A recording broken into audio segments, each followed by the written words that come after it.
আমি জয়িতা। আমি একটি ছড়া বলবো।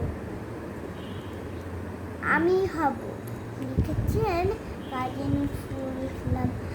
আমি হব সকাল বেলার পাখি, সবার আগে কুসুম পাখি উঠবো আমি ডাকে। সূর্যে মামা জাগার আগে উঠবো আমি জেগে। হয়নি সকাল, ঘুমাও এখন, মা বলবে রে। বলছি আমি আলসি, ঘুমিয়ে তুমি থাকো। হয়নি সকাল, তাই বলে কি সকাল হবে না গো? আমরা যদি না দেখি মা কেমনে সকাল হবে? তোমার জয়ী উঠলে মা গো রাখতে হবে তবে।